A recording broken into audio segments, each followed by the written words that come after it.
Okay. Okay, great. Thanks a lot. That's Len, right? Indeed. Great. Uh, shoot. Oh.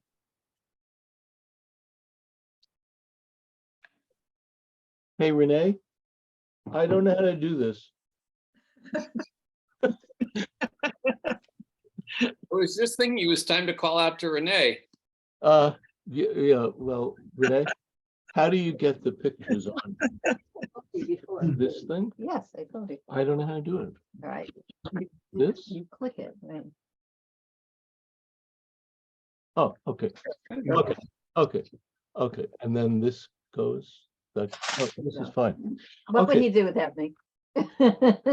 Okay, so this was left over from last class, and I don't want to spend a lot of time with this. It's very quickly. I mentioned in the last class that this image of Balthus, which is on the right,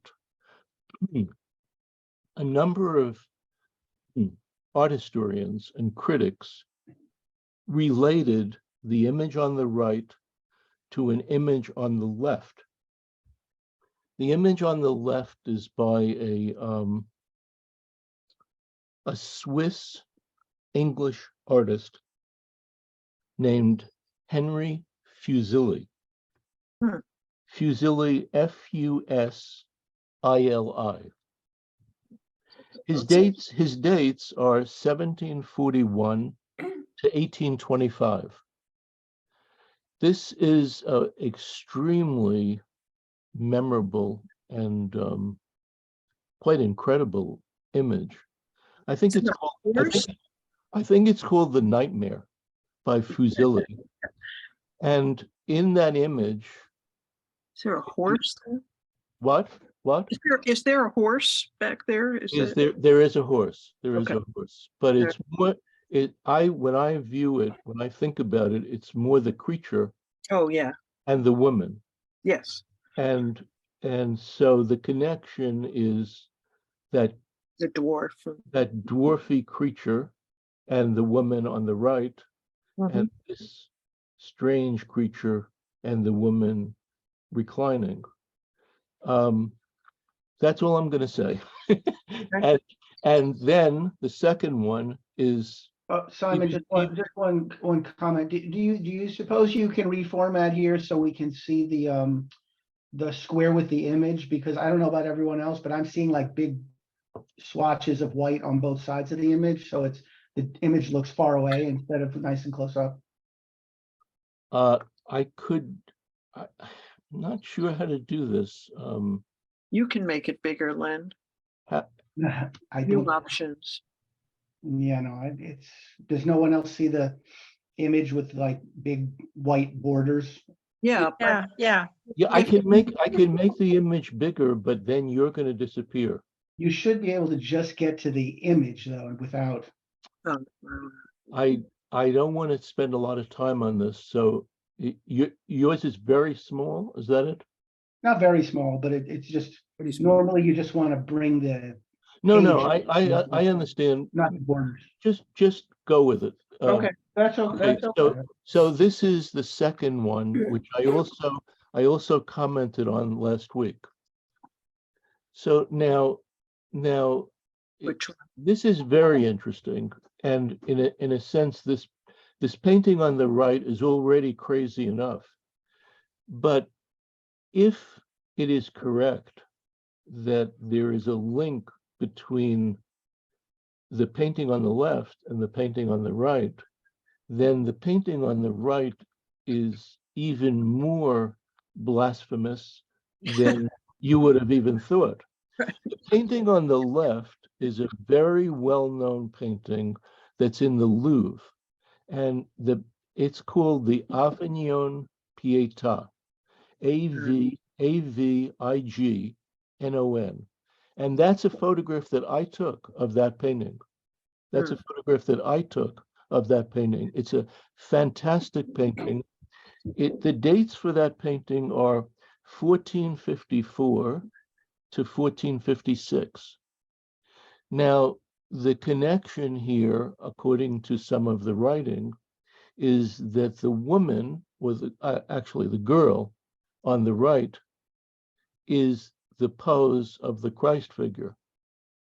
Okay, so I would say this again, if that is correct, the painting on the right is way more blasphemous than you would have thought last week. That's all I have to say. Now, now we're going to go on to, I believe this is John. Am I correct? Who? Yes, you are. Yes, you are. Okay, so could you read your essay? Sure, sure. And I'm prefacing this by saying that I don't want to take more time away from you by free associating about those two sets that we started with, but I think it's very interesting. So you should go ahead. Okay. The portrait of Saint Julian by Piero della Francesca is haunting because the face is so fraught with emotion, and yet it's difficult to understand what emotion it's capturing. The young man's eyes are unnaturally large and seem to suggest a deep contemplation of something sad. The face stares off into space, up into the clouds perhaps, or at something in the distance that is out there waiting for him. What we know of Julian's story explains his tragic sorrow, told by his mother at 10 years of age, that his father had a premonition of witches on the day of the boy's birth, and that they told the son, they told the father that the son would kill his parents. Della Francesca captures the boy at a moment of desperation and fear. The soft skin and gentle shadowing convey an innocence of his youth, but the eyes and mouth convey a sense that this boy has seen something he cannot let go of, something he does not understand, and something that will devour him at some point.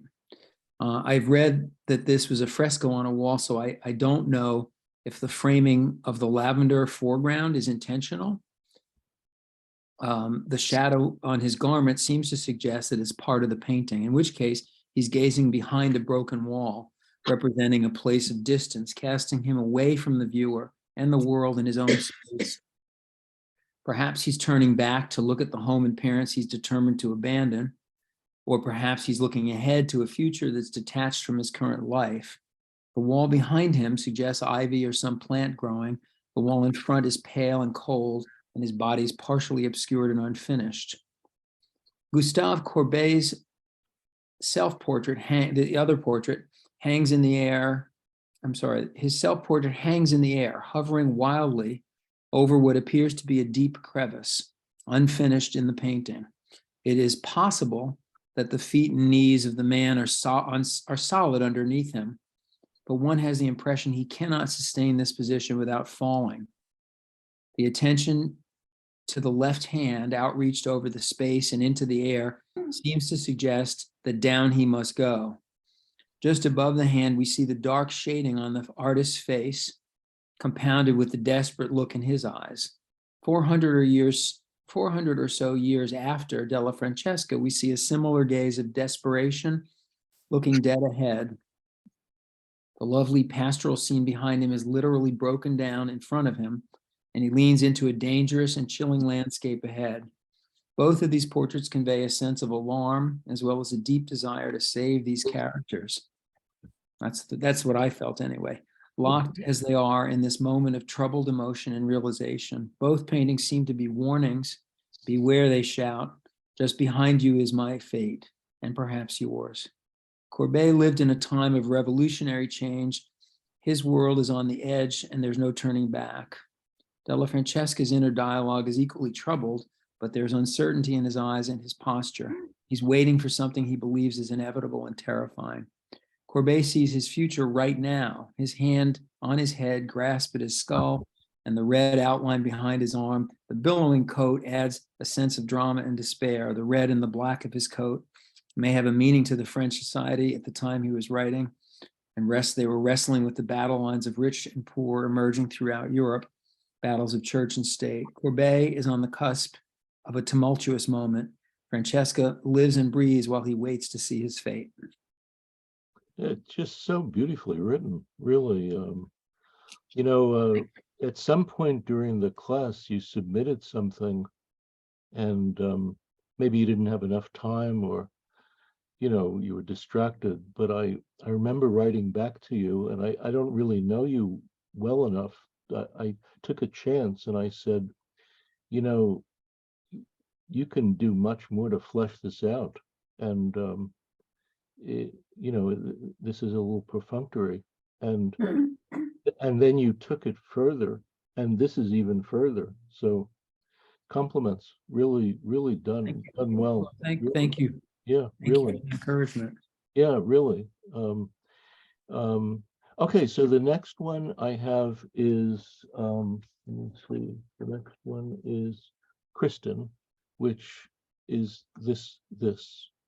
Am I correct, Kristen? Yes. Okay, great. I just have to Good.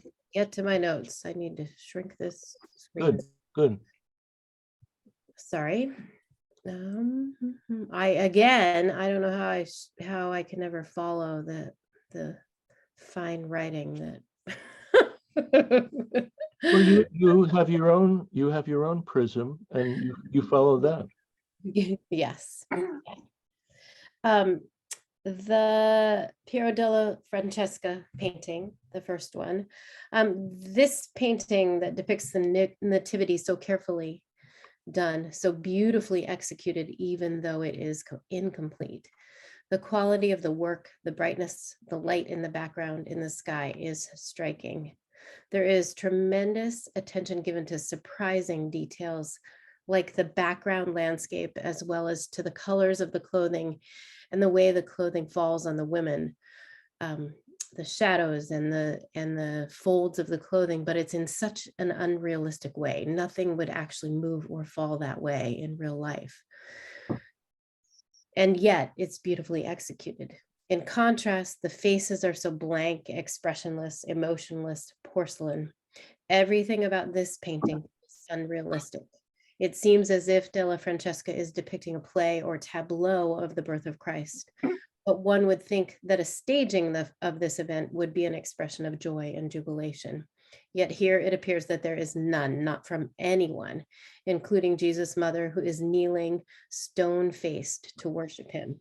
Even baby Jesus, although he is half-heartedly reaching toward his mother, seems to express almost no emotion. Wouldn't a baby who wanted his mother be crying rather than just stare at her blankly, or at least reach his arms toward her a little bit further? Everyone here seems as if they are bored, disinterested, just there to do a job, to pose for a painting. The men are sidelined, dull as well, although they have slightly more color to their skin tone. And what on earth is the hole in the roof that the man is gesturing toward? Did a boulder mess up the set for this scene? If so, no one's expression changed in response. Or did the star come crashing up through the roof or down through the roof? It looks as if it may have just happened in that moment, but the hole in the roof is the only thing in the entire painting that actually feels like it has some energy and movement. There's a magpie propped on the roof, and magpies signify hopefulness, but for what? This scene as a whole looks less than hopeful, but instead almost filled with somber sorrowness.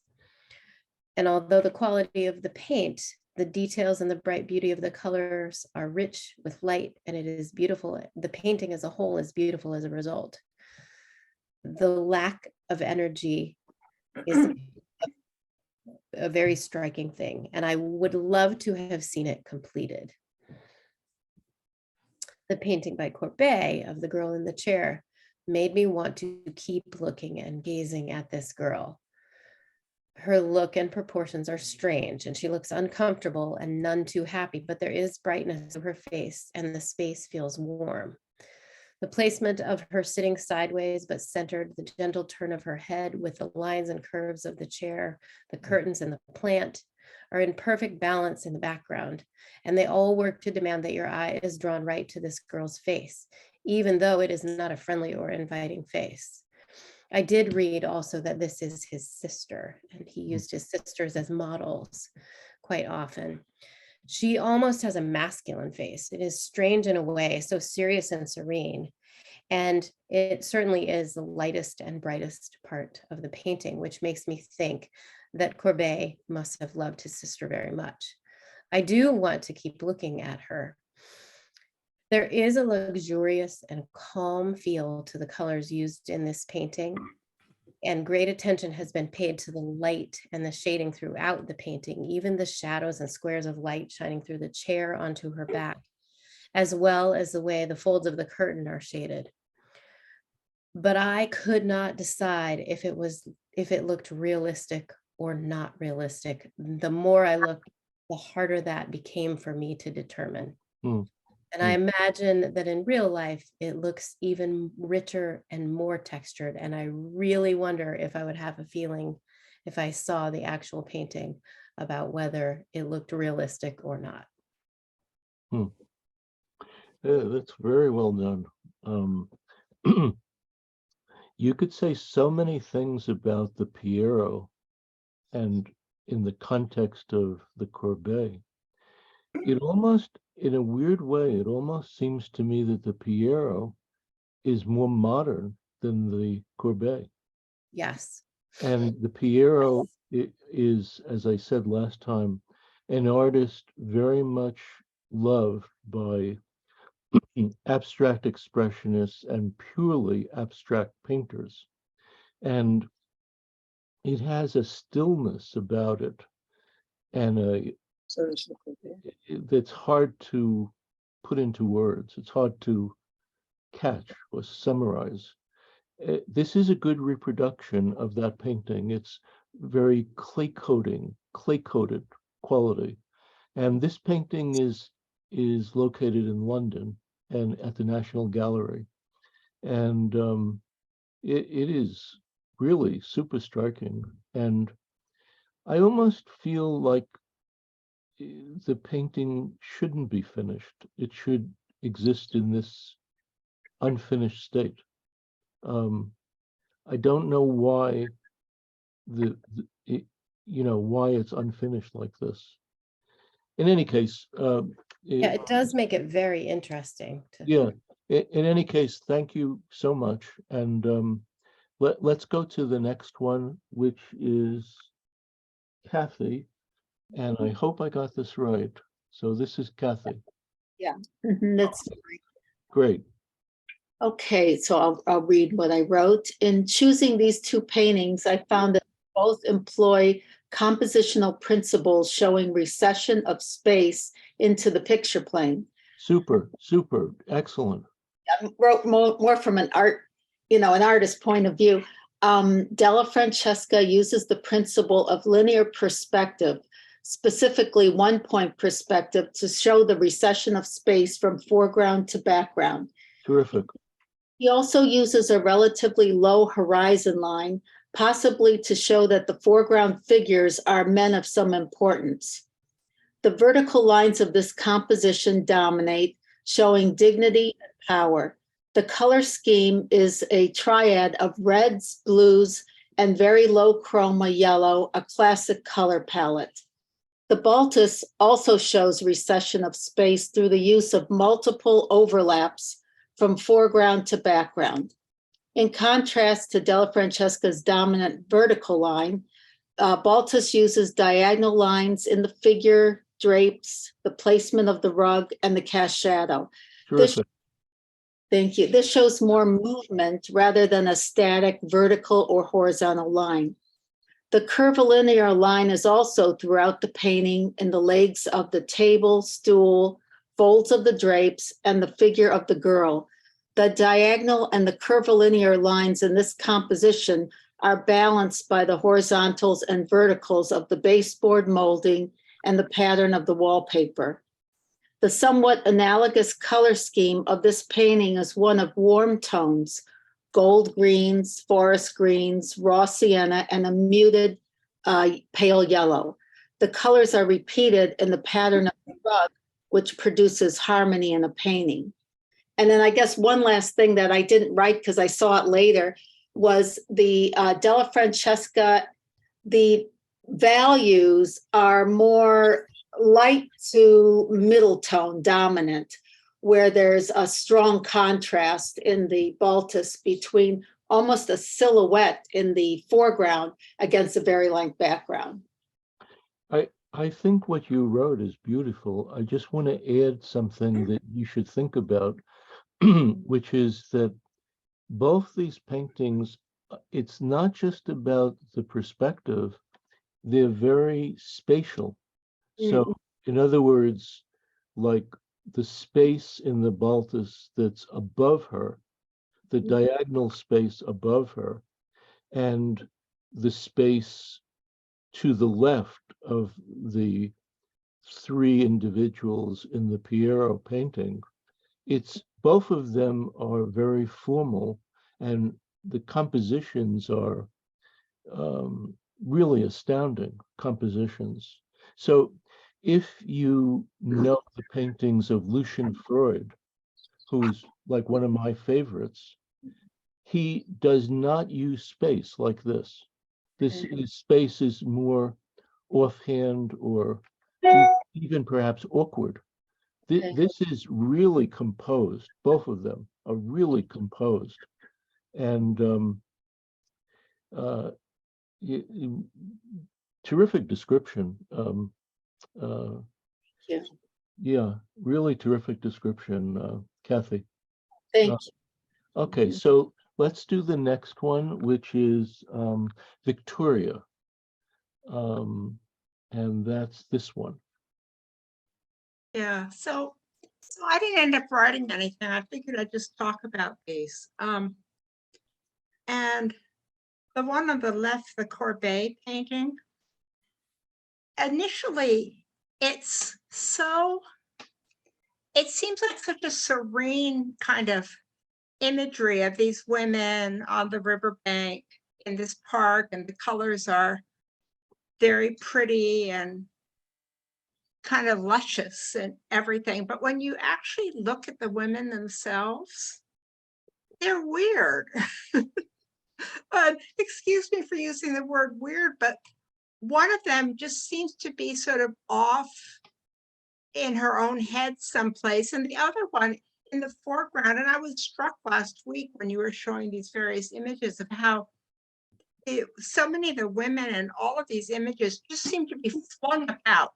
You know, it's almost like somebody took them and tossed them and they just landed, because I was thinking, would anybody actually sleep like that?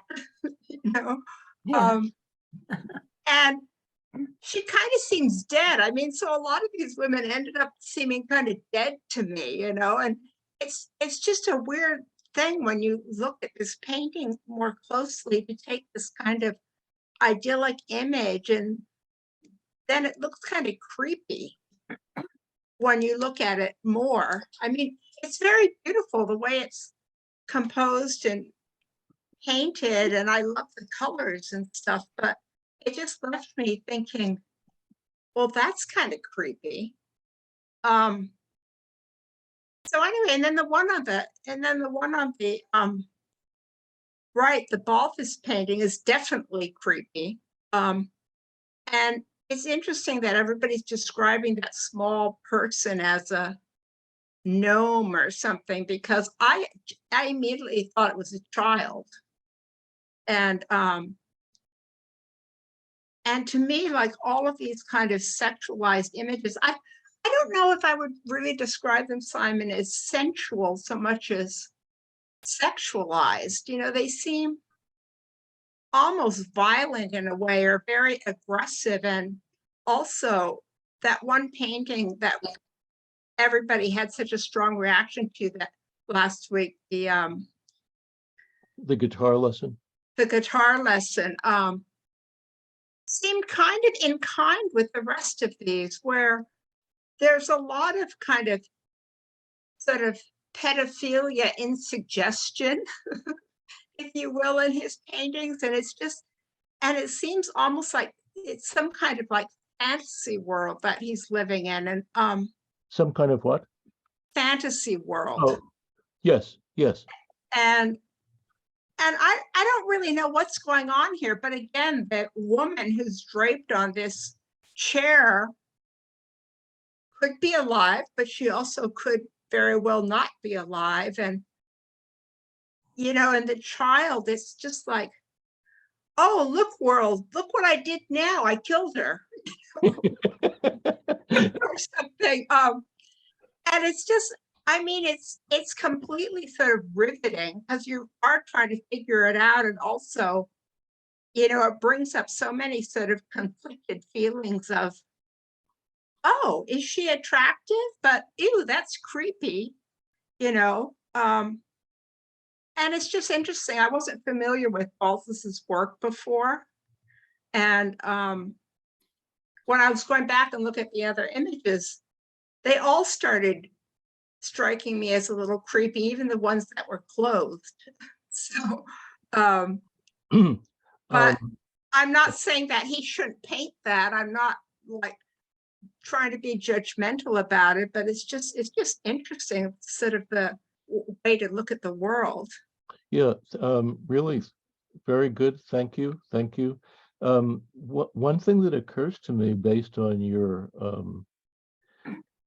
the direction of your essay or your presentation, you described both pictures as possibly having people that seemed almost dead. I kind of think that there's another possibility, which is that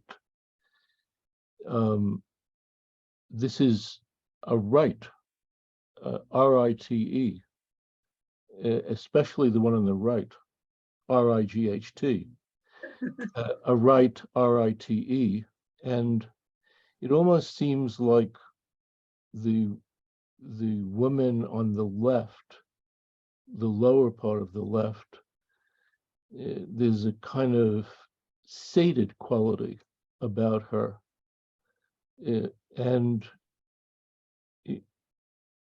it's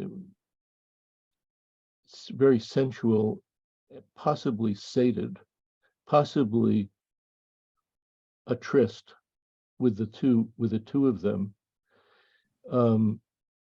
But I thought your choice of these two are very interesting, and you know, I think really good art makes the wheels in your brain go round and round, and that's exciting. And if I as an artist can do that, I feel very good. I mean, Yeah. let's go on to the next one, which is oh God, the next one is 7. Oh, the next one is Renee. Is she here? Renee? Okay, so Renee chose these two. As she had a cold, so I wasn't sure if she could come. So she chose these two, and it's very interesting in these two where I think they're both very good reproductions. The Piero world, you can really see this Piero world, which is very ethereal, very formal, and people don't cry in this world, and they don't smile a lot. They're maybe impassive, but there's a better word for that. It's not impassive, something better. And everything is filtered down. He stands out of the early Renaissance. His work seems different. It falls out. And it falls out in a way that's similar to the way Vermeer falls out of Dutch genre painting. And I think both of them fall out in the way that they are very abstract. In other words, genre painting is very incidental, possibly journalistic. And these are not journalistic. These are something else. Okay, and then the next slide. Actually, Simon, Oh, go ahead. on the- Go ahead. Go ahead. the one on the right looks like Christ and his followers. But those followers are the most realistic humans I saw in any of the Piero Yes. paintings. Yes. I Okay. mean, they're quite amazing because they Yes. look like they're French in the 19th century or sometime. Yes. They're Yes. really, it's unusual. Yeah. Yeah. In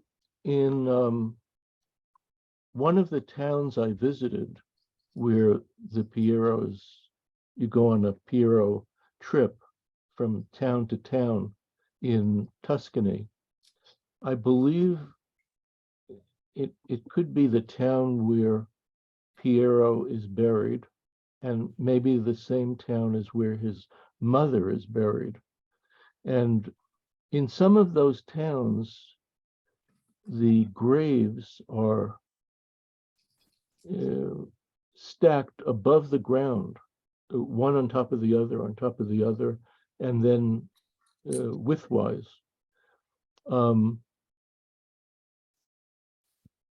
In some ways, it's very amazing to see some of these murals on location in Italy on the spot. So, for instance, the painting that Renee wanted to show as a third one is this one, which is in a small chapel and was painted right there. I think the people at the Uffizi Museum in Florence made a pitch to have this painting moved from the chapel to the Uffizi Museum. Probably it's a good idea because it's probably safer there, but it's amazing to see this on location. And it's a very, very small town. It's called Monterchi, Monterchi.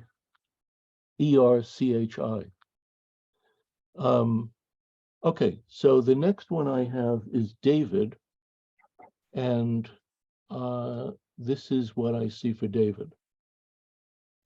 Am I correct? Yep, that's Okay. me. Good. Right. And Good. hopefully my dog will let me speak for a minute. Yeah, so I wrote something, so I will just read it without further ado. Good.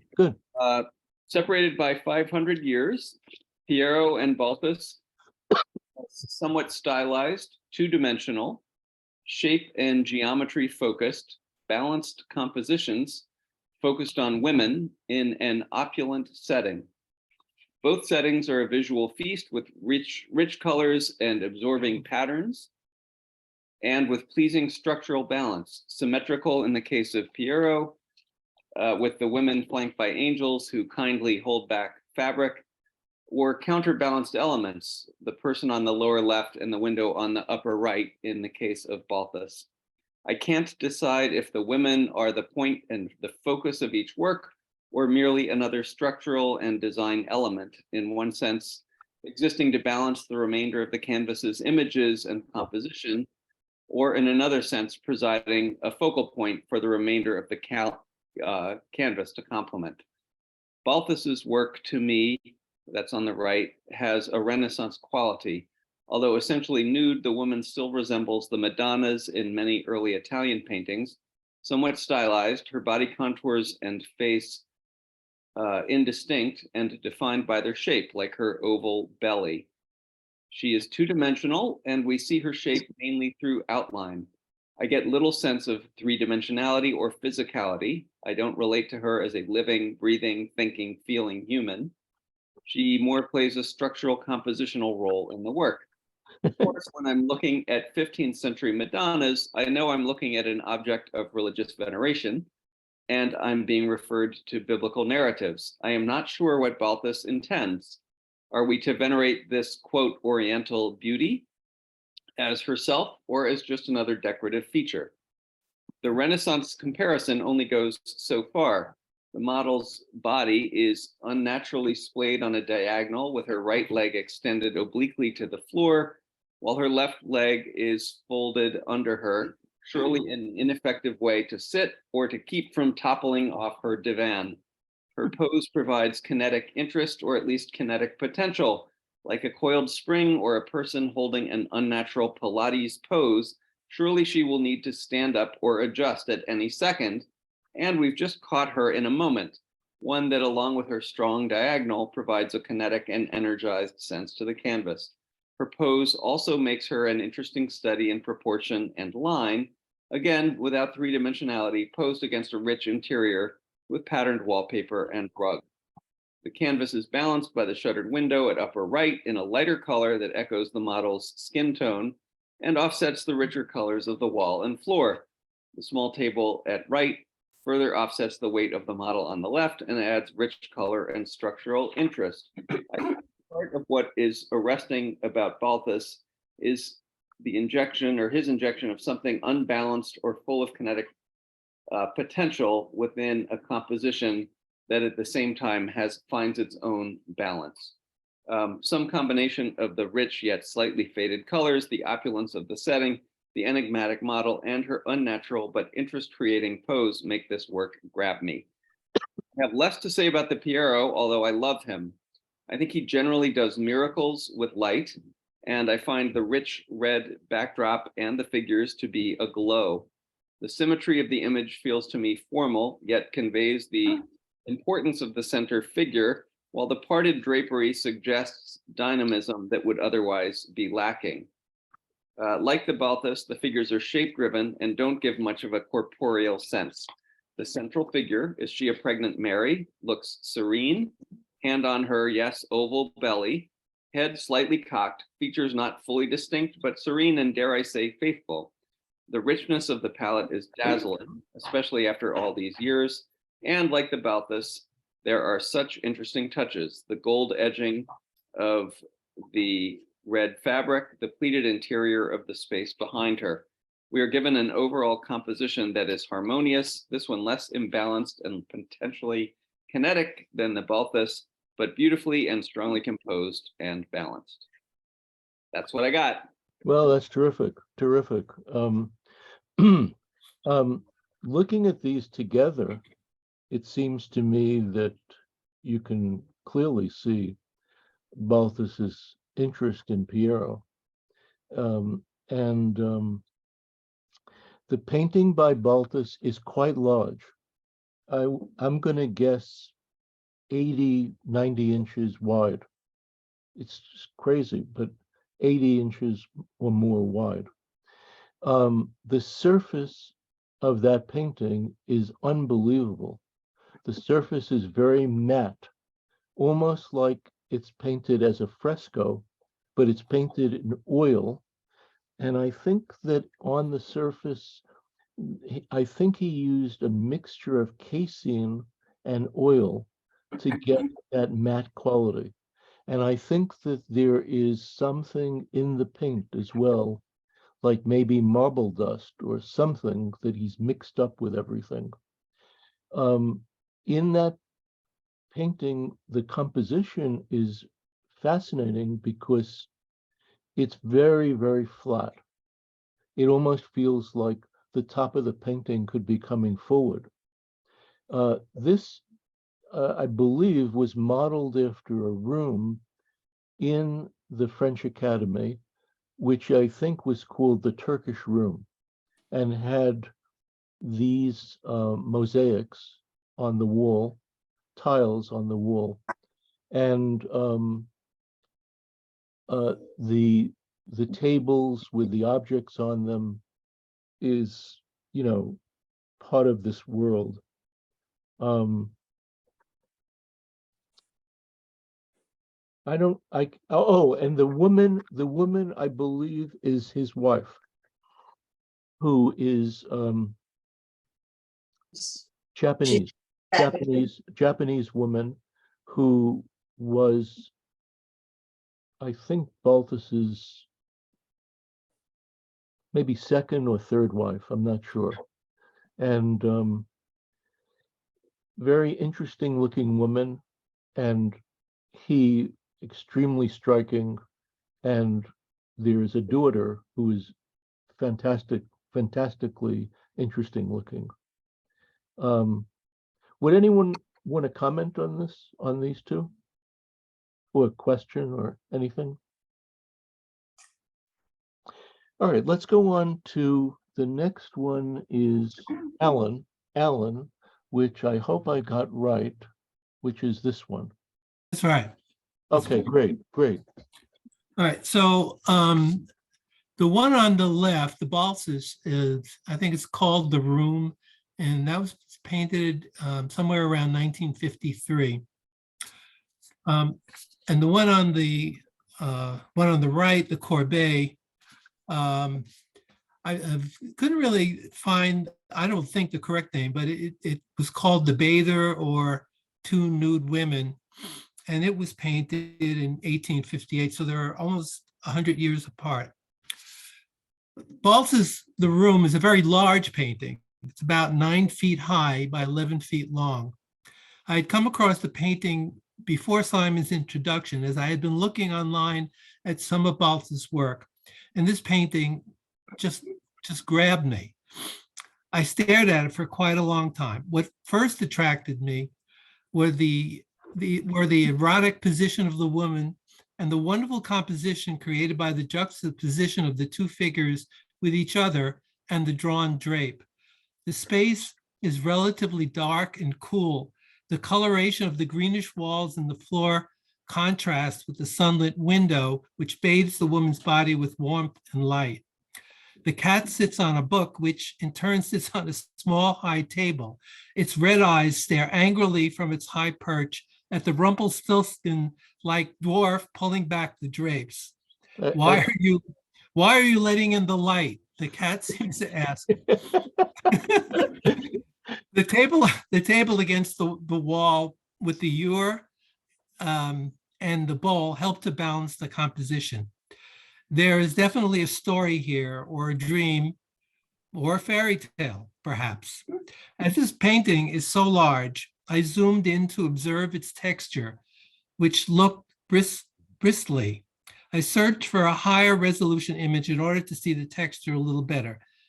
Well, it is bristly stippled, and Balthus makes general use of the scumbling technique that Simon spoke about last week, which softens the texture of the various surfaces and adds to the painting's mystical aura. The elements of the painting are abstract. The two figures have very little detail, yet their expressions are obvious. The woman may be exhausted now, he or she may be even dead, and clearly intends to remain sleeping or dead, while the dwarf is intent on awakening her. The Courbet painting, the size of this painting is approximately 4 feet high by 5 feet wide. In researching the painting size, I came across some unexpected facts. The painting was truncated sometime between 1930 and 1950. The original height was approximately 6.5 feet. So about 2 feet were cut from the top. Wow. and 8 inches from the bottom. Wow. Yeah, so before the truncation, I assumed that the figure of the woman towards the rear was complete with some additional background vegetation around her. Incidentally, the lush greenery was not painted by Courbet, but by Hector Hanito, an artist who did mainly landscape paintings and was a friend of Courbet's. The coloration is similar to Balthus' painting, and I was also initially attracted to it by its composition. However, as a realist, to me, Courbet's technique echoes the work of David and Ingres, but the two women in this painting illustrate the theme or motive that the theme or motive is far more daring. This is a quiet, serene, dreamy scene. I wonder about the relationship of the two women. Are they lovers? I wonder if the title The Bathers was not Courbet's intended name for this painting. What is significant? What is the significance of the pearls and flowers, gifts from one to the other? The woman in the foreground looks upward and seems to point to something above, while her companion gazes at her lovingly. The light illuminating her body gives great depth to the painting. Like the Balthus painting, the contrast of the cool vegetation accents the warmth of the nude woman's body. Really terrific, terrific. I would tell you that it took me a while to come to appreciate Balthus. When I first saw his work, I found it off-putting. And I think I was more moral than I am now. I was more moral then, but I started to feel that there was something going on there that really got under my skin.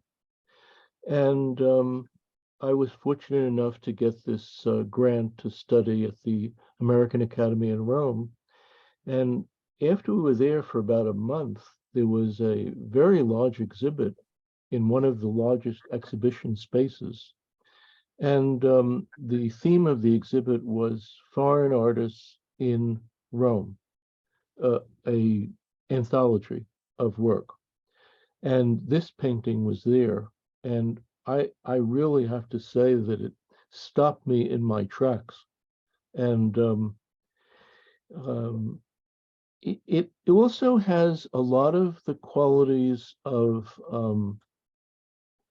Balthus as a person and Balthus's other paintings, which is, it's kind of a seduction. It's not kind of, it is a seduction. And not only is it the seduction of the young woman, but I think it's the seduction of the viewer. The viewer, the nicey viewer is going to see an exhibit, and a net is going to fall on that person when that person is engaged with this. And I think that that is part of something about the seduction of this man, Balthus. Any comments past mine? I just noticed that she, the Balthus picture, she's got stockings on. Yes, yes, It makes it even more sexy. yes, yes, yes. I agree. Let's go on to this is Carol. Mhm. Right. Yep. Okay. Okay. So these two paintings are obviously Courbet's Le Désespoir and Della Francesca's Saint Julian. So Saint Julian is actually a fragment of a fresco that was painted between 1454 and 58 in a church in San Sepolcro, Tuscany. And now it's now in a local museum there. It was rediscovered in the 50s, whitewashed on the walls of a boys' school, I think it was. And could I interrupt? I think it's actually called Borgo San Sepolcro. Okay. What's that? Okay. It's fine. It's fine. The fragment is about 42 inches by 54 inches. Well, that's the size of it. Saint Julian is known as the Hospitalier, and he apparently built 7 hospitals, maybe in Rome, and that's why he was known that way. The story, which is a little more filled out, is apparently that not only was he told about this hex that was put on his parents or on him by his mother, but then he killed his parents. supposedly he was out hunting and the devil got him and said that his wife was at home in bed with another man, and he went home and killed them, and then found out it was his parents. So the sense is that he spent the rest of his life kind of doing penance for that. And that's the look that I see. The reason I chose these two is the looks, because I don't think they're as far. In fact, I think they're very similar. I think they're both desperation looks, or maybe fear or concern. Oh, And this is terrific, terrific. yeah. The Courbet was painted in 1843 when he was in his 20s, and it's quite small. It's like 21 by 17, and it's oil on canvas. And interestingly, he kept this painting in his studio for the rest of his life. He kept it with him wherever he was. Wow, wow. And it didn't, when he died, it was brought out. So as I said, I look at them and I think the looks are quite similar. If you ignore the Courbet gestures, the hair, the hands, you've got eyes and mouths, pouting mouths, and kind of staring eyes that are quite similar. And as I said, in despair. It's also interesting to see how differently the light have the same light, because the light comes from the upper left in both. And yet with 400 years of difference and different artists, I guess, Courbet uses it to create this very, very intense and realistic look. And Della Francesca's is much lighter. St. Julian is much lighter. On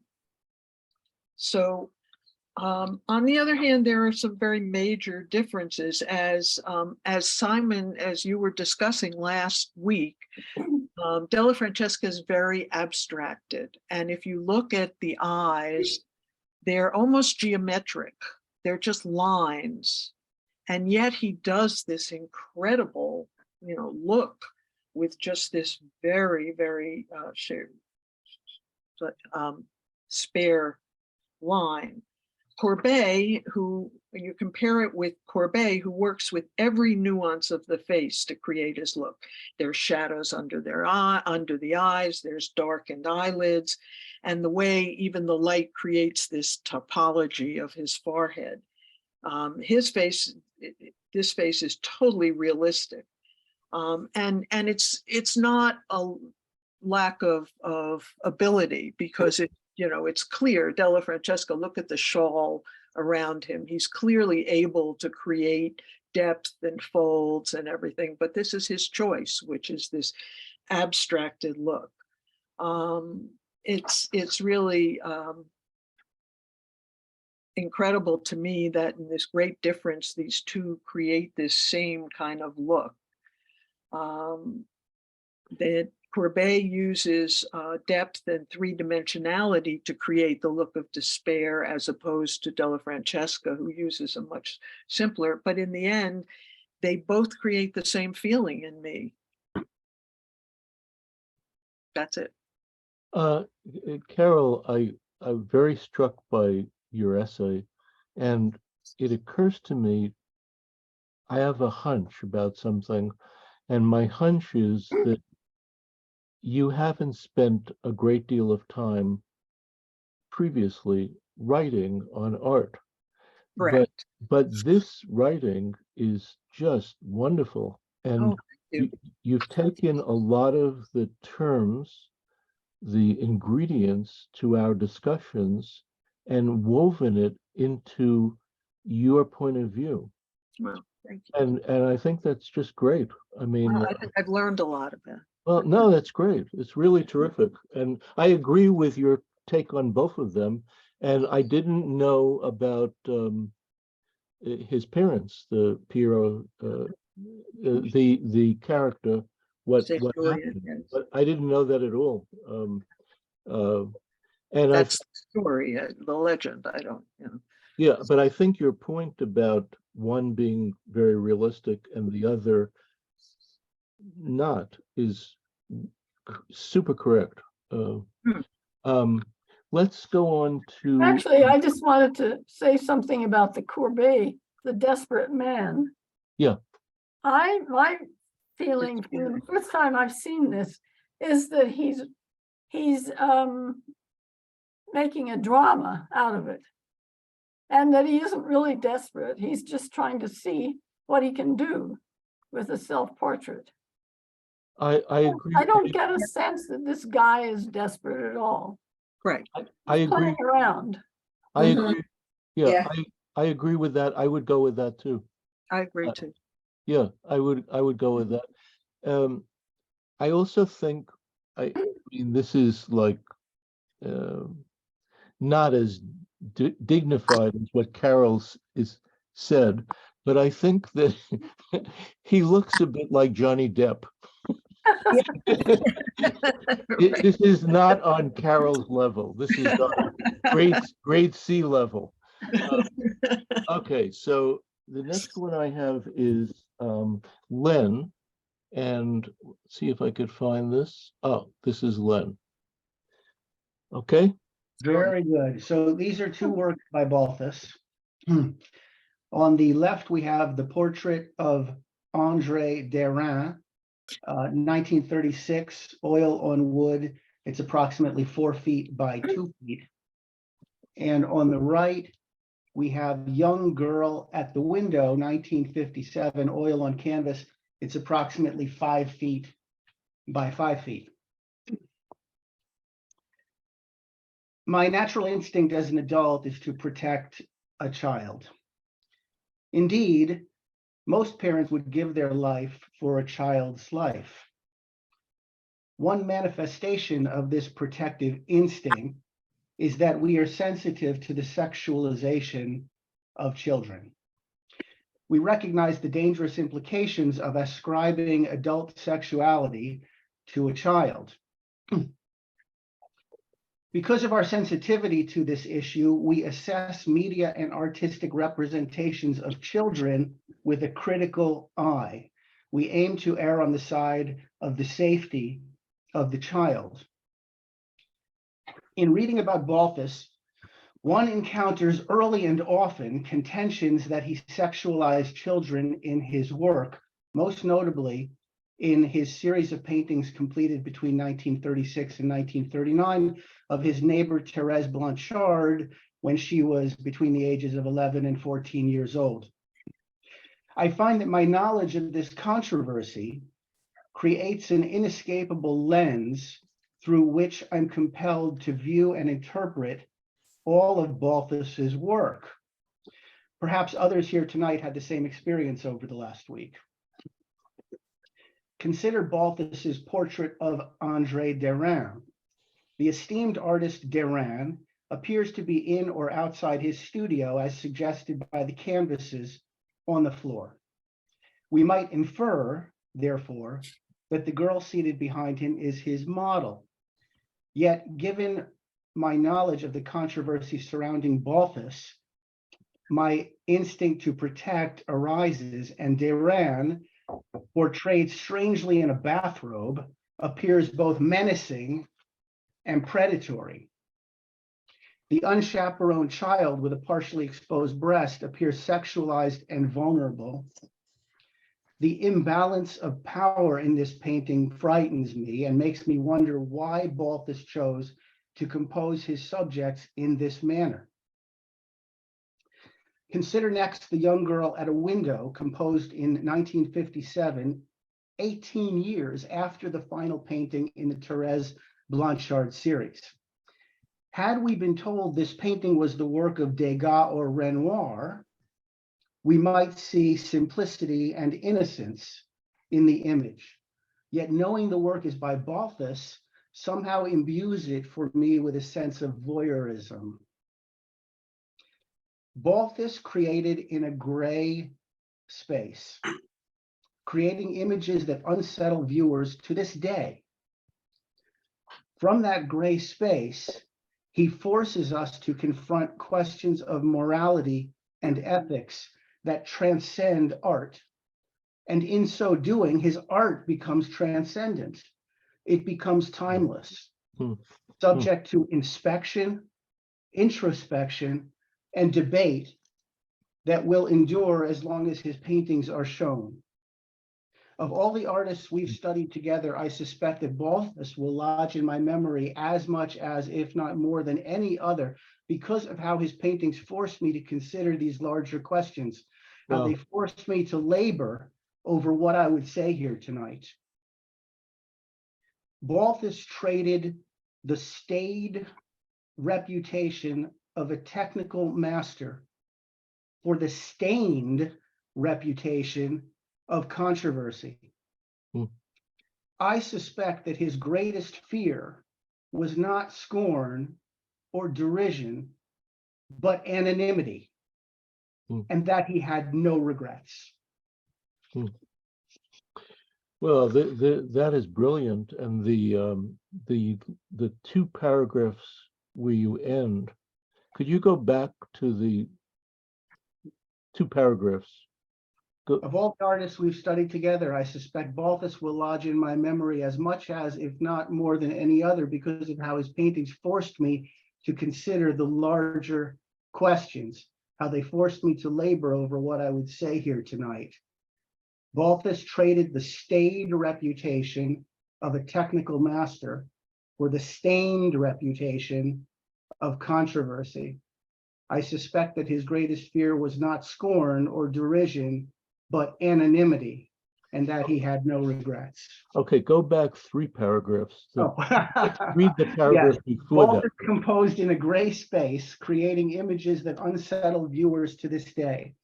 From that gray space, he forces us to confront questions of morality and ethics that transcend art. And in so doing, his art becomes transcendent. That's the point. That's the gist of what you're saying. There was a very large exhibit of Balthus's work that took place at the Metropolitan Museum of Art. I can't remember the year, but I'm going to guess 1980, 1985, or something like that. And I remember many of the students that I had in a painting class really didn't like his work, and they were talking about it, and they really didn't like it. And they were talking about the sexualized images, and there was a woman who was taking the class. It could have been a drawing class or a painting class, I don't remember, but I do remember this woman. And she piped up and she said that, I can't remember if she said it to me or she said it to everyone, but the gist of what she said was that, and this was an unusual thing to say, but she said, and I don't know if you'll agree with this or not agree with it, but I just thought it's worth repeating. She said that people are seeing this from one point of view, which is the point of view of an older man. But this woman, who was, I thought, very attractive, sharp looking, she said to me that young girls have their own sexuality, and the people in the class don't realize that. And young girls have a certain allure that they go with, that they like, that they find interesting. And you could make an argument. I'm not making the argument. This is the woman. She said you could make an argument that this is a good description of a young woman. So I throw that out to you, but I don't think what I'm saying is as good as what Len said. I think that that third paragraph back is terrific, really terrific. Len, really excellent. Let's go on to this is oh, God.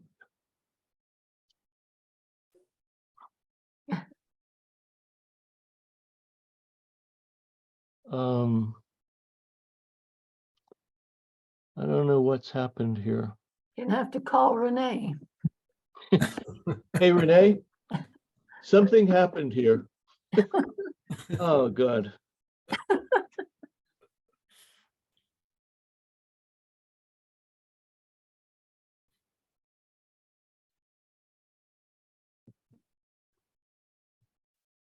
I don't know why there are question marks here. These came out with question marks. See, this is the last one I did. And then after that, there are 3 with question marks. I never saw that happen. You have it on the big one? No, put it on that. Did you have it on slide too? No. Do you know how to do that? Hmm.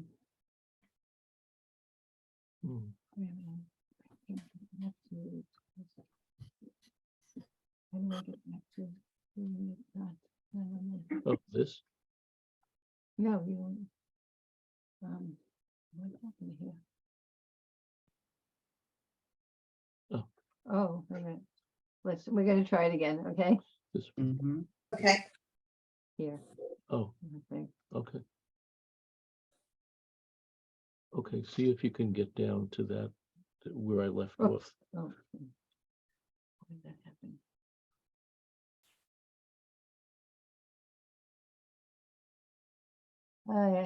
Simon has a computer that's very different than mine. The screen sharing is paused. No.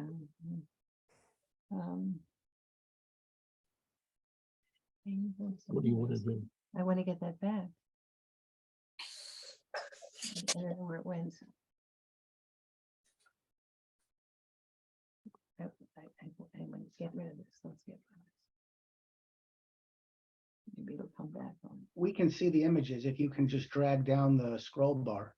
We, really, we can't see it here. That's the thing. Says your screen sharing has paused. Let's see.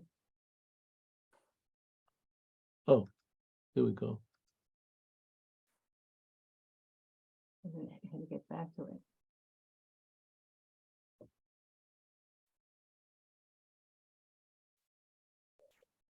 Can you can actually see the image? We can See the bell- images, yeah. Oh, we- okay. we can see the What bell. do you see now? Which images do you see? The first one, Okay, because there's a bar on the left-hand side that you need to pull down to get to the subsequent images. you see, it's not, it's just this little tiny thing that we're seeing here. I don't know why this happened. Zoom here. Oh, okay, okay. So Okay. see if you could go down further than that. Like to number Do you see the gray bar? further down. Further. Oh, okay. There. Oh, Oh, 13. This is That- 13. This is Rita's 13. Click that one. there you go. Click that. Yeah. Yeah. Click. That one, that's mine. All right, I'm gonna sit near here. Okay, so that's yours, right, Rita? Yes, it Oh, is. I'm so glad. I really. Yes, okay. So 2 paintings of nude women, so similar. The dimensions, the white sheets, the life-size beautiful bodies, the splayed legs, the reclining poses, yet made so very different by the 2 artists' unique imaginations. How is it possible? On the left is the Courbet painting, Woman with Carrot. It was painted in 1866. Gustave Courbet was finally successful in 1866 when this painting was accepted by the Paris Salon after other paintings of his had been rejected in 1864 as indecent. The exquisite unclothed woman, a casual goddess, an inspiring muse, a distracted wood nymph, is a worthy addition to the ancient classical tradition.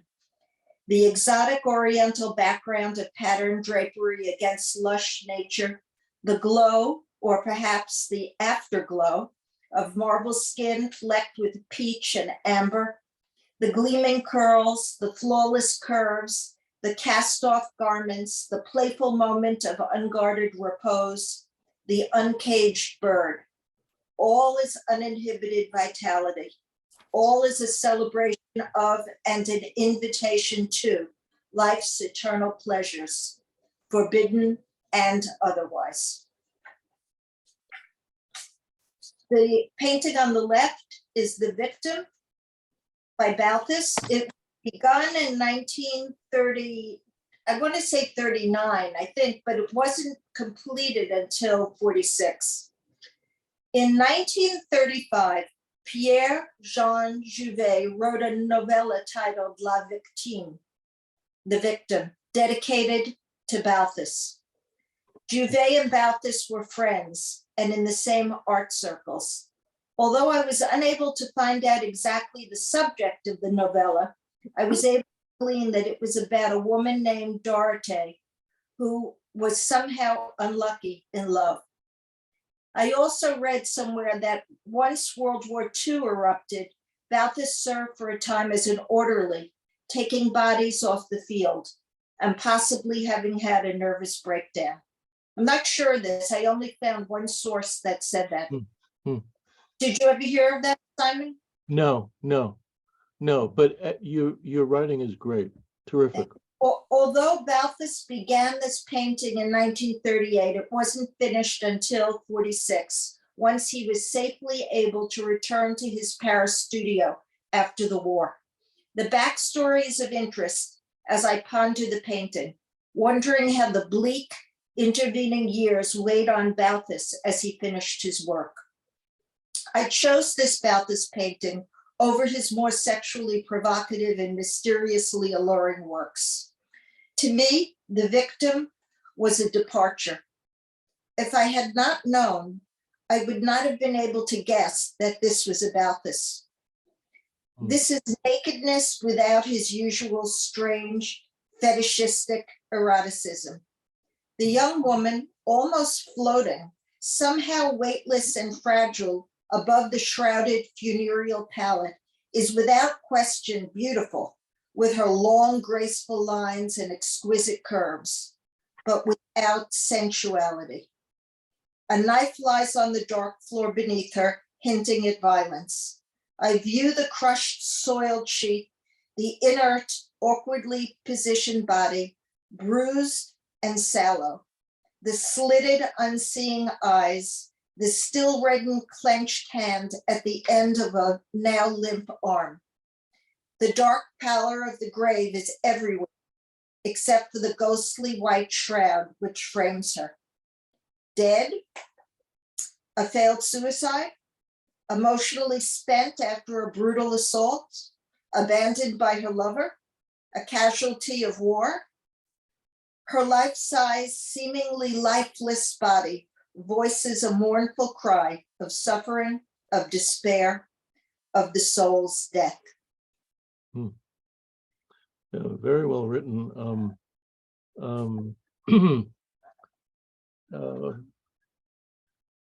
I agree with everything you said.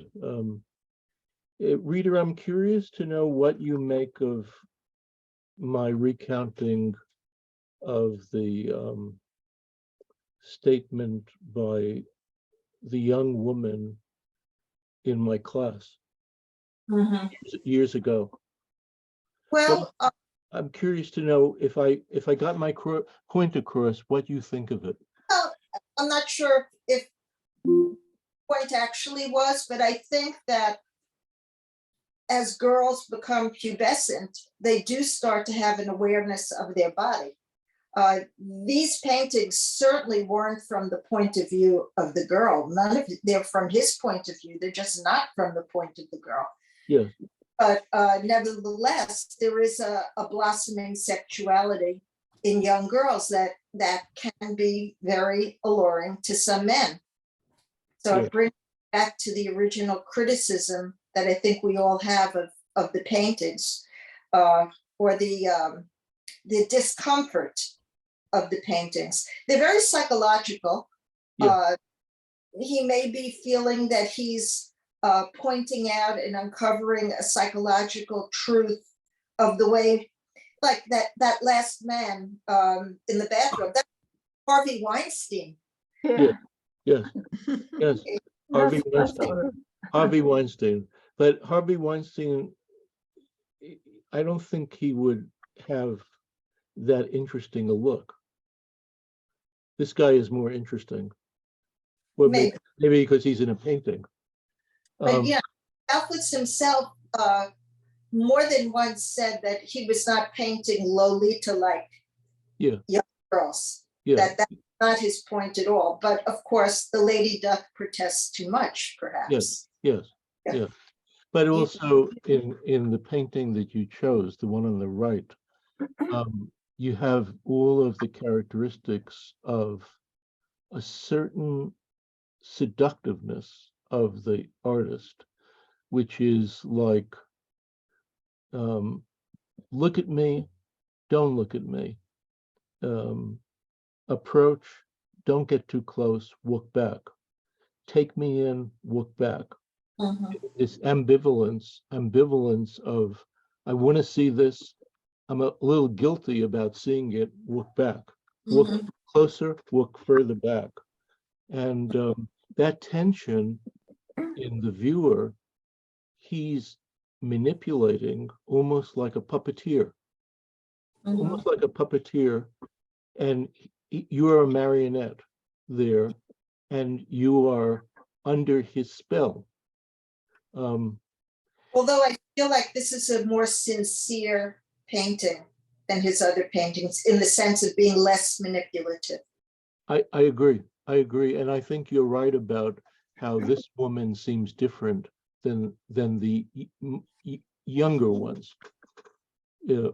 Let's go on to Francis, which is this one. Yeah, thank you. I want to say the Balthus painting at the Met is in a room that's closed. Oh, That's why I couldn't see it.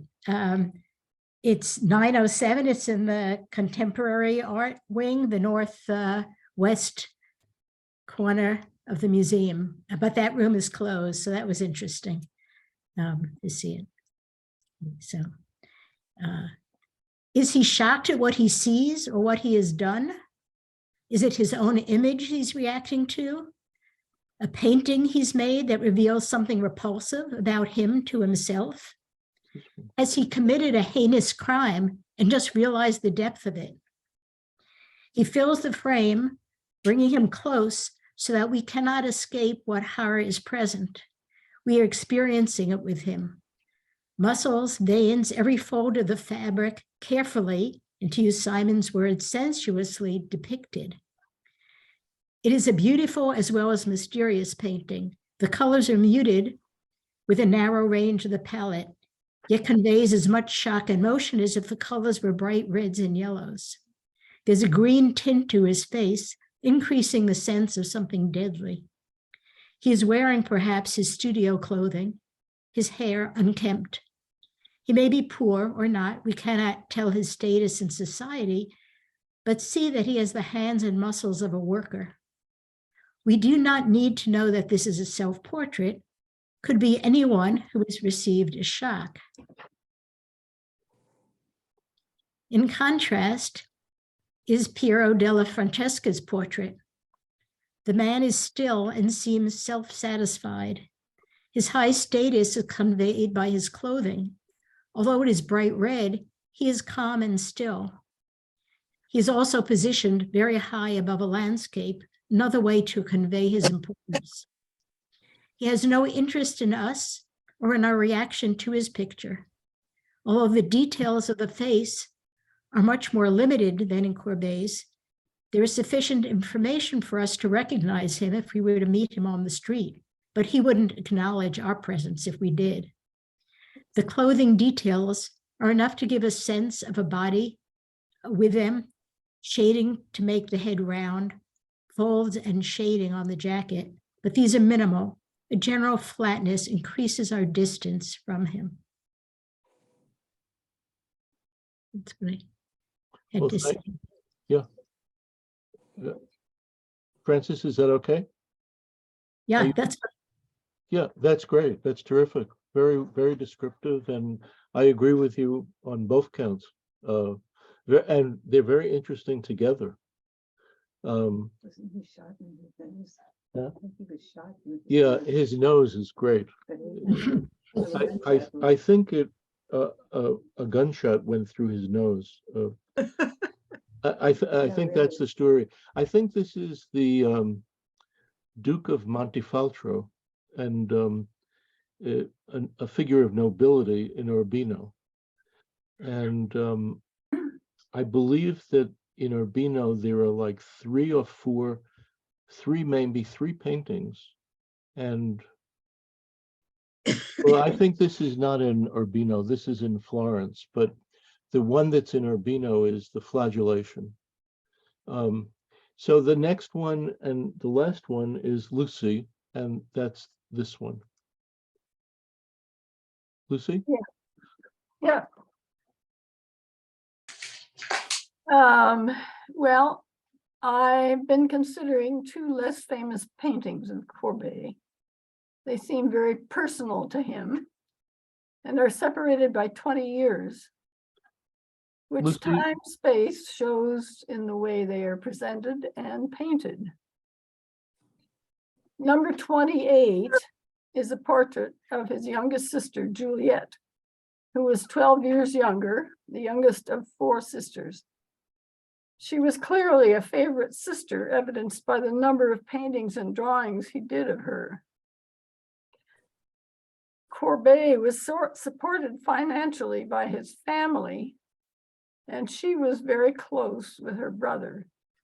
After his death, she supported his work and donated major paintings which were left in his studio to French museums. The picture in front of us is quite dark, and it's hard to see the many details. But if you see the original painting, which was painted in 1844, it shows an adolescent girl in a classy striped dress with a distinctive white collar,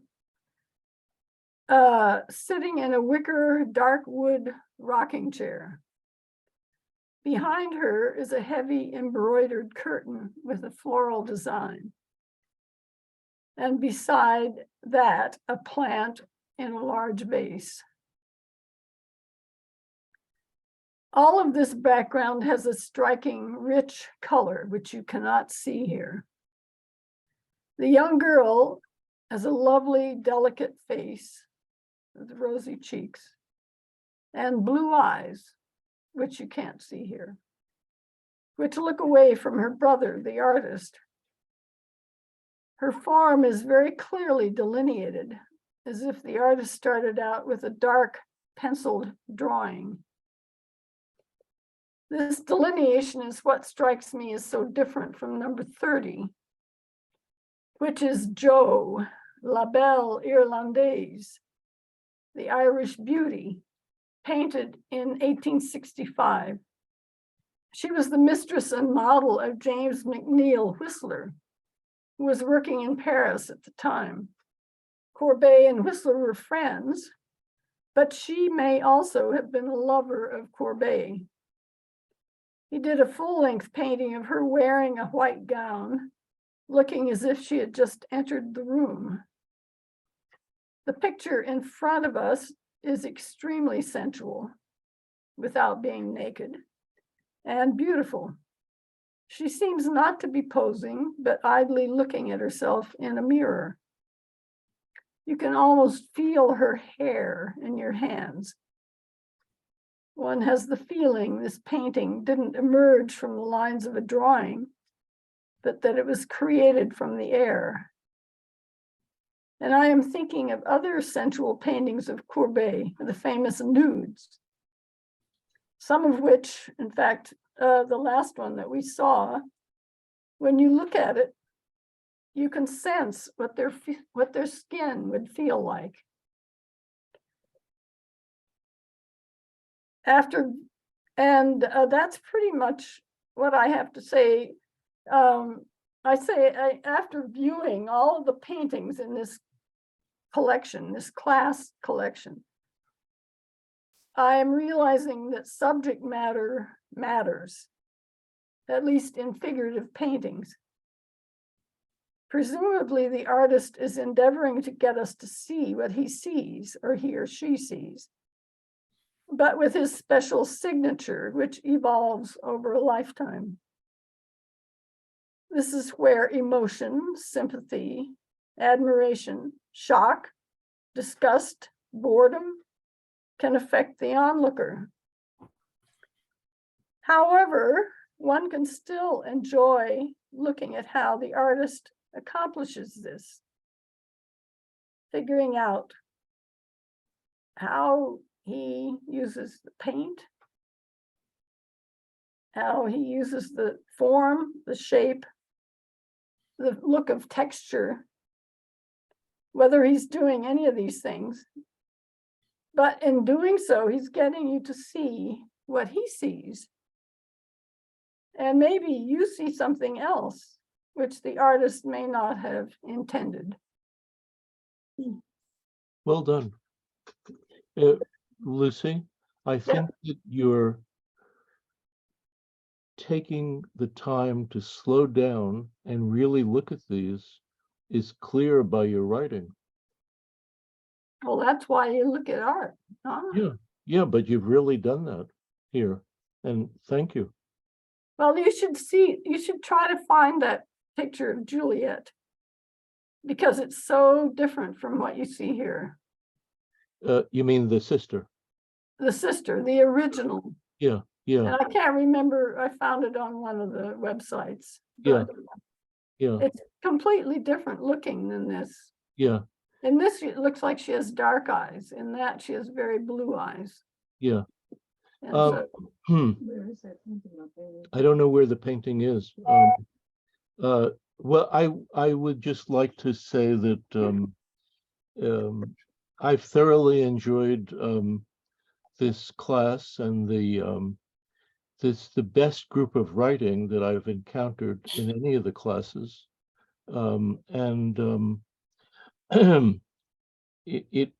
I really learn a lot by putting this together, and I just enjoyed this a great deal, and I hope that many of you will continue, and I wish you happy holidays, and To you. let me know what you feel, but I really do hope that, and I would love for the core group here to come back in the spring, and you have very good sense of humor, and you really went with a lot of crazy stuff, and thank you, and thank you.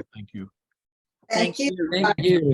Thank you very much. So much. Okay, Really enjoyed it. Really enjoyed it. okay, Yeah, okay, it's been great. Good night. Good okay. night, everybody. Thanks, Bye. everyone. Happy Bye. holidays, everybody. Bye. And bye. Sure. I- Bye. Terrific. I will Terrific. see you in the spring.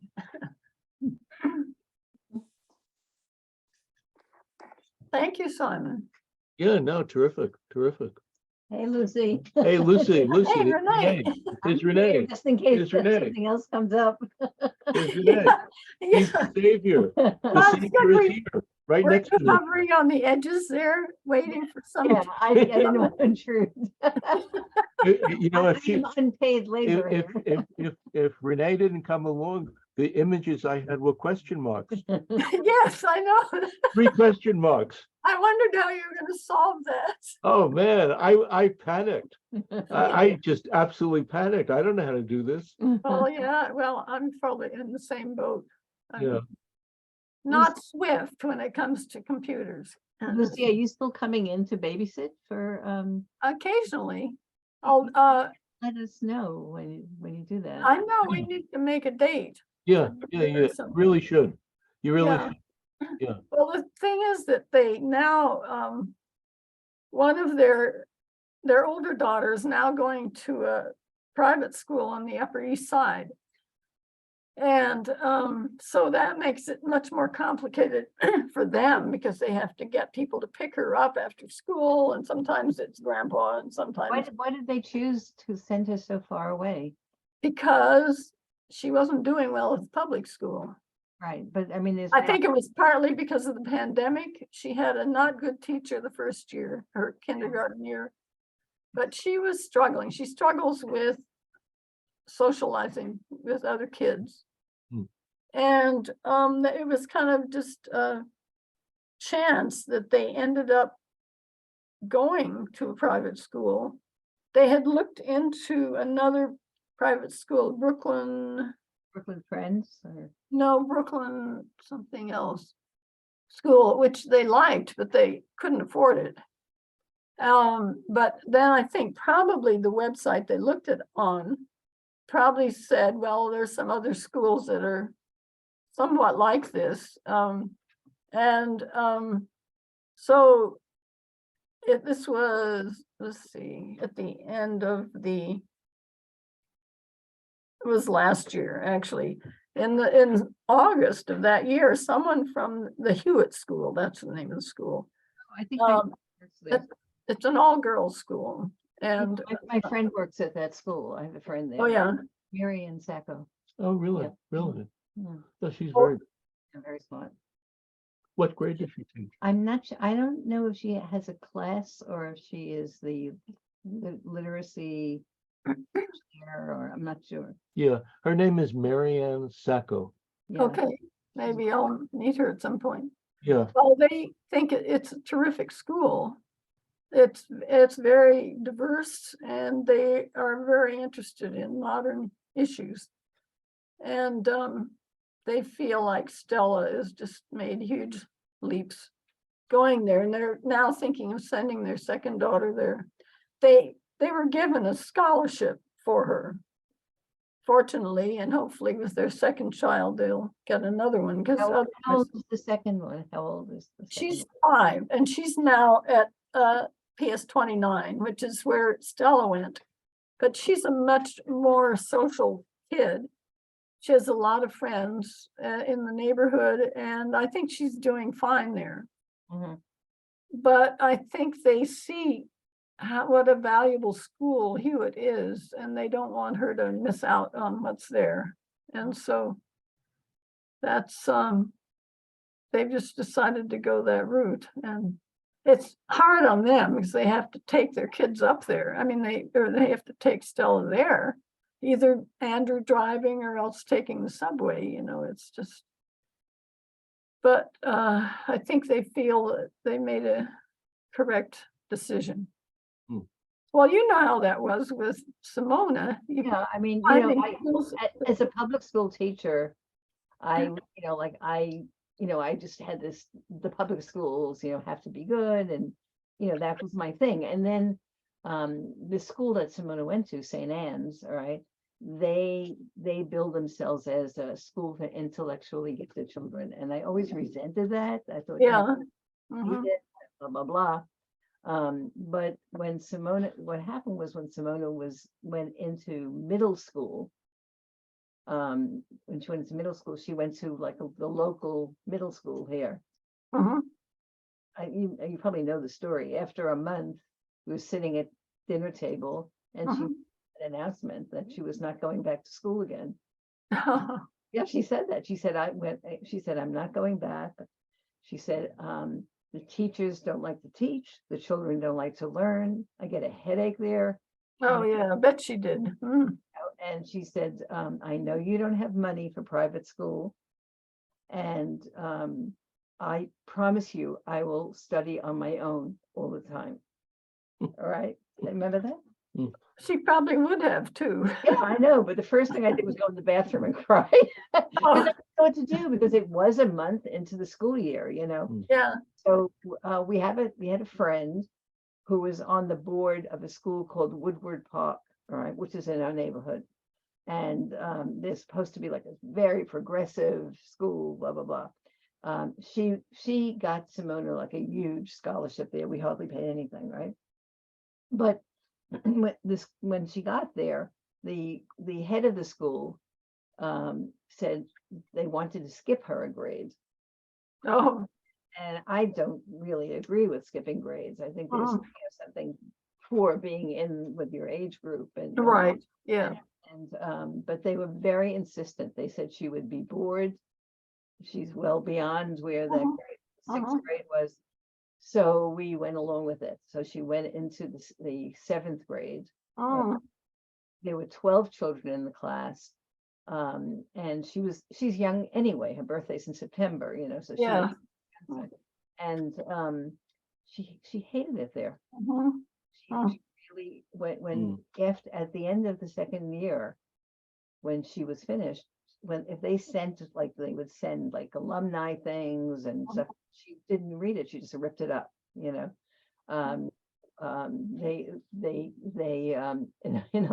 In her 8th grade year, the children were rewarded by their teacher by being able to go to the video store and pick a video to see, all right, a movie to see. So they went to this video store, and the children, the majority of them, wanted to see, what was the name of it? It was something like some very, I can't remember the name. I think Arnold Schwarzenegger was in it. It was very violent. Yeah.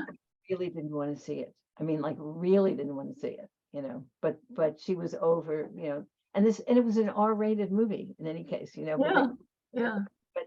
But they got it, you know. So when it came time for her report card, the principal wrote, and now Simona was only 12 then, right? She said, Simona does not understand the mores of being a teenager. The mores? Yeah, I mean, The Terminator, that was the movie. It was called The Terminator. Oh dear. So anyway, so when it came to high school, we didn't quite know what to do because LaGuardia, at LaGuardia, she would have to play another instrument. They don't count the piano, only orchestral, and that seemed really crazy for her to, you know. So that was ruled out. And the local schools, I mean, she would have had no time to do any of her music there. So Simon was the one who went with her, and he looked at, I think, 3 private schools, maybe, Brooklyn Friends, Packer, and St. Anne's, right? Packer offered a scholarship that was so huge that we would have had to pay like $900. Yeah, you know, it was like an unbelievable scholarship. But when we spoke to them, we said, like, look, what happens if she has a competition or a concert, you know, and she has to miss school for it. And what they said was that it's up to each teacher. If they would accept that or not. But when they went to St. Anne's, and Packard was lovely. It was a really nice school. And when they went to St. Anne's, and we had this interview with the head of it, Stanley Bosworth, who was like the most pretentious person. But when we said that to him about this, you know, she might miss some school, he said, of course, that's important to her, you know. And so it became obvious, and they offered a very big, not as big as Packer, but a very, very big scholarship, right? So that's where she went. She went, and it was the best experience she ever had. So it turned out really well. It was fantastic. she got a good education there. Got an incredible It's education. not a school for every kind of kid. but Yeah, a very motivated Yeah, yeah. kid, yeah. and one who is really into education. It's perfect. Well, And- she at the same time was going to Manhattan School and getting a lot of music training there. And, Yeah. her first week of school, or when she was so nervous because she had had such a bad experience, Yeah, the other school, the progressive school, the kids and probably the teachers thought she was a complete nerd for playing the piano. oh dear. Not they were completely uninterested in, and it was just something negative. It was something Yeah. negative. So her very first at St. Anne's, I think it was every Friday in the lobby, they have like a share. like a Mhm. and kids sit on the steps and then somebody might read a poem that they wrote or whatever. And the head of the school asked Simona if she would play Mhm. piano. She was so upset. She came back so upset. She said, you know what? I'm having a really good week. I'm meeting kids, and now nobody's going to like me Oh dear. because of the experience she had at the other school. Yeah, Anyway, she played the piano in the lobby, something in the, in the lobby, and the kids went crazy. They were like yeah, cheering her and coming yeah. over and hugging her afterwards. And, so it was, That's so different. it was very, Very it well was, said. it was Yeah. very different, and, Yeah. they were, there's always issues, teenagers, so there's always some Yeah, yeah. kind of issue.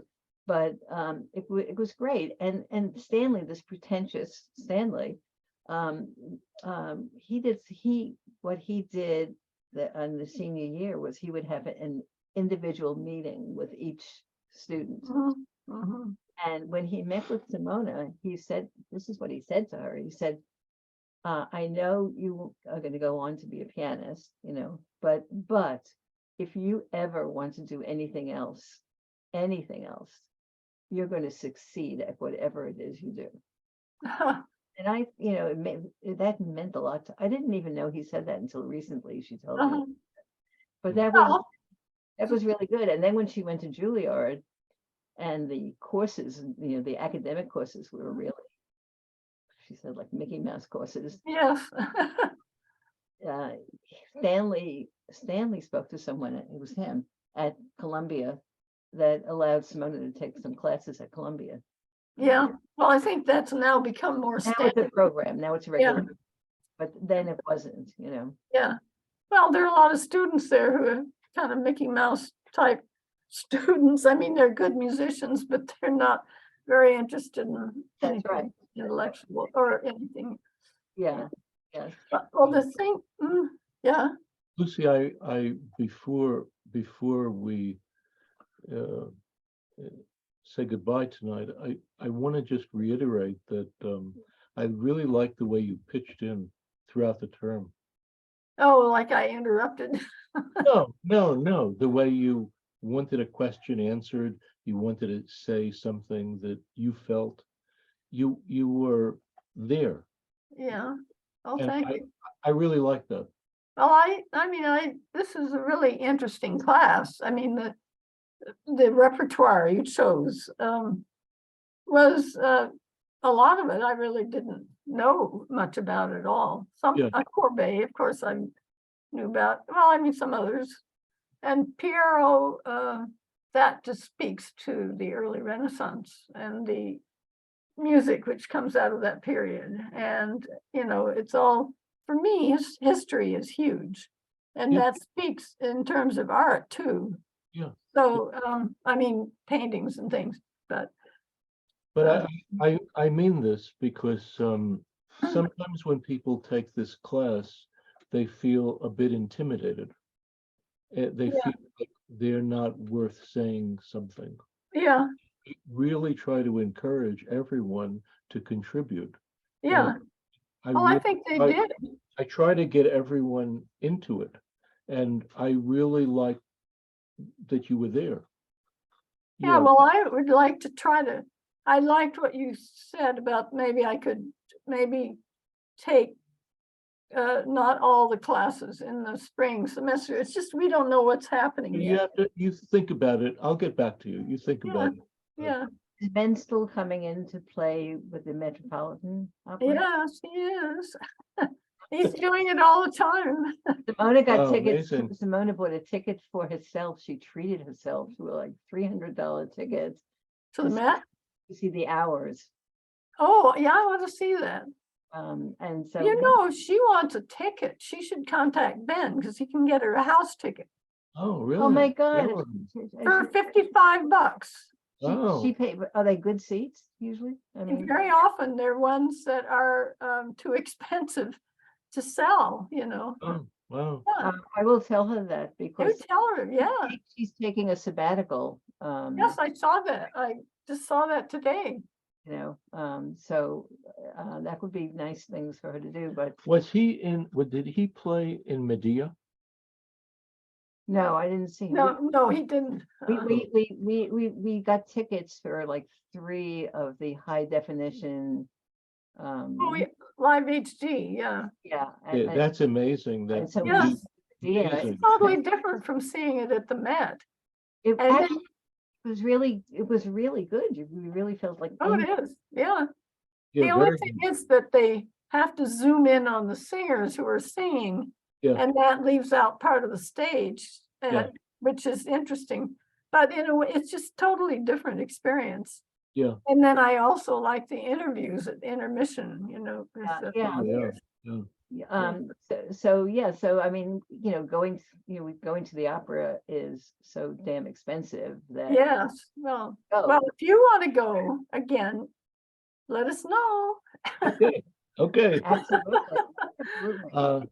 I didn't know that. Yeah, oh, that's, Yeah, that would be just great. And tomorrow Simona has a concert, you know about it?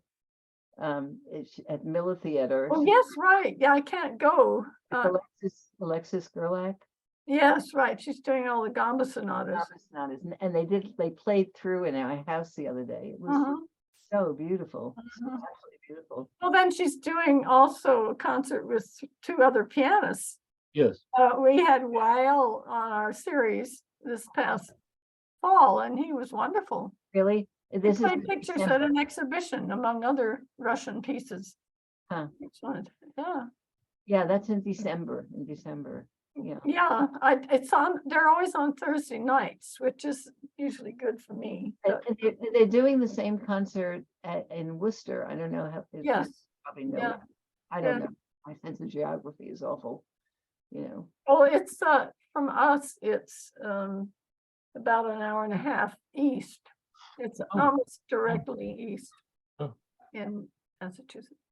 Oh, Renee, I just wanted to say in terms of when you were talking about Simona in that one school, they were trying to put her ahead of where she needed to be. It's one thing about Hewitt School, they don't accept children whose birthdays are after September 1st. In first grade, you have to go to she'll have to go to kindergarten again next year. Hmm. And if she goes there, but they feel very strongly that putting a child in the wrong age group doesn't help them at all. Well, I agree with that. We tried to fight it, and it turned out the only good part about it was that she got out of the school quickly. Right. I mean, it was not this, it was not, I think at the other school, the public school, I think she felt unsafe. I think Yes, she probably did, yeah. and I don't think she felt that at this school, but but she was terribly unhappy. Yeah. Well, I think if they had access to a school like the one where you taught, or a teacher like you for the young grades, I think that would have been a different situation for them. Yeah, you know.